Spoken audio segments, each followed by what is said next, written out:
आज हम स्टैट्स की बुक का 8th चैप्टर स्टार्ट कर रहे हैं। चैप्टर का नाम है मेजरमेंट ऑफ सेंटर टेंडेंसी और उसका पहला पार्ट है अर्थमेटिक मीन, जिसको शॉर्ट में हम AM कहते हैं। अब इसमें हम पढ़ेंगे अर्थमेटिक मीन का मीनिंग क्या होते हैं, इसके न्यूमेरिकल क्वेश्चंस क्या होते हैं, कितने तरह के ये सेंटर टेंडेंसीज होती हैं, वो हम इस चैप्टर में पढ़ने वाले हैं। बात करते हैं सबसे पहले मीनिंग ऑफ सेंटर टेंडेंसी की। तो सेंटर टेंडेंसी क्या होता है? द सिंगल वैल्यू, एक ही सिंगल वैल्यू होती है which is use to represent the entire set of data, जो पूरे इंटायर सेट ऑफ डेटा को रिप्रेजेंट करता है। जैसे हम बात करें कि हम कोई सी वैल्यू ले 2, 7, 4, 17, इस तरह से कोई या 8, 14, इसकी एक सिंपल हम एक वैल्यू निकालते हैं, एवरेज निकालते हैं। जो भी माना इसका एवरेज 15 आया, तो वो एवरेज जैसी है वो ये रिप्रेजेंट करती है कि पूरे डाटा नियर बाय 15 है। अगर मैं इसी को चेंज करके ऐसे कर दूँ 112, 117, 111, 117, 114, 118, तो इसका एवरेज निकालूंगा अप्रॉक्स 115 ऐसे आया।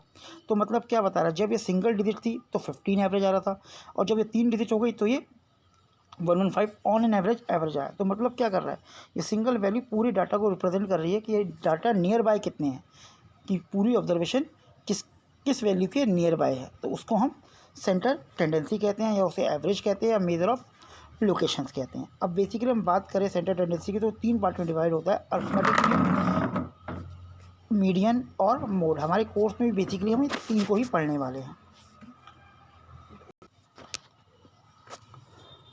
सेंटर टेंडेंसी की हम बात करें अगर, तो टाइप ऑफ एवरेज या टाइप ऑफ सेंटर टेंडेंसी कितनी होती है, एक मैथमेटिकल एवरेज के बेस में बात करें तो इसको हम 3 पार्ट में डिवाइड करते हैं, अर्थमेटिक मीन, ज्योमेट्रिक मीन और हार्मोनिक मीन। इसमें केवल हम 11th क्लास में अर्थमेटिक मीन पढ़ेंगे, हायर क्लास में हमें ज्योमेट्रिक मीन और हार्मोनिक मीन पढ़ने को मिलेगा। नेक्स्ट पोजिशनल एवरेज होती है, जिसमें मीडियन और मॉड है, ये भी हम इस क्लास में स्टडी करेंगे। फिर कॉमर्शियल एवरेज होता है, जिसमें moving average, percentage, progressive average and composite average आता है, जो कि हम कॉलेज लेवल पे पढ़ेंगे। तो अल्टीमेटली हम इसमें अर्थमेटिक मीन, मीडियन और मॉड को स्टडी करने वाले हैं अपने 11th क्लास के सिलेबस में।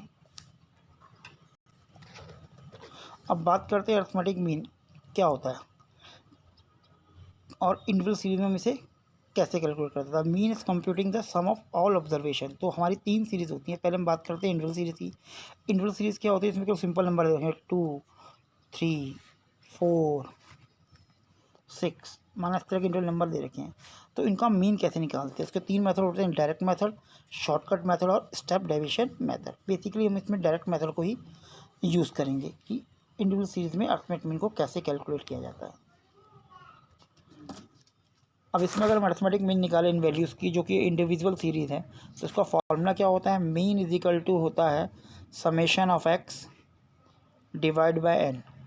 और समेशन ऑफ एक्स की बात करें तो उसका मतलब होता है sum of observation, sum of observation divide by number of observation, number of observation. अब ये ऑब्जर्वेशन क्या होती है, इन्हें ऑब्जर्वेशन कहते हैं।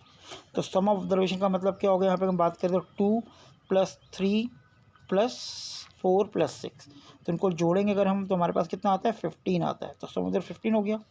और नंबर ऑफ ऑब्जर्वेशन का मतलब 1, 2, 3, 4 नंबर ऑफ ऑब्जर्वेशन हो गया। अब इसे कैलकुलेट करेंगे तो 3.75 हमारा अर्थमेटिक मीन आ गया। तो ये जो वैल्यू है लगभग देखो इसके आसपास नज़र आ रही है, जो उसके एक डाटा को रिप्रेजेंट करती है। तो इंडिविजुअल सीरीज में हम केवल डायरेक्ट मेथड के थ्रू अर्थमेटिक मीन को इस तरह कैलकुलेट करते हैं।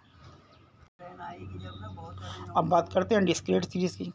डिस्क्रीट सीरीज में अर्थमेटिक मीन कैसे निकालते हैं। पहले डिस्क्रीट सीरीज़ क्या होती है, इसमें हमें इस तरह से जैसे मार्क्स, स्टूडेंट के मार्क्स और नंबर ऑफ़ स्टूडेंट गिवन होते हैं। तो जब 2 इस तरह की ऑब्जर्वेशन गिवन होती है, डाटा गिवन होते हैं, उसे हम डिस्क्रीट सीरीज़ कहते हैं। तो मार्क्स मतलब 2, 4, 6, 8 आ गया, और नंबर ऑफ़ स्टूडेंट माना 1, 4, 7, 2 आ गए।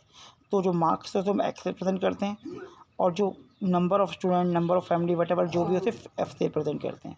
तो इस केस में मीन निकालने का तरीका क्या होता है, मीन का फार्मूला जो होता है, मीन इज इक्वल टू, वही 3 स्टेप होते हैं, डायरेक्ट मेथड, शॉर्टकट मेथड और स्टेप डेविएशन मेथड। तो इसमें हम शॉर्टकट मेथड से भी इसे कैलकुलेट कर सकते हैं, डायरेक्ट से भी कैलकुलेट कर सकते हैं, और स्टेप डेविएशन से भी। तो किसी भी मेथड अगर कैलकुलेट करो आपका आंसर सेम आता है।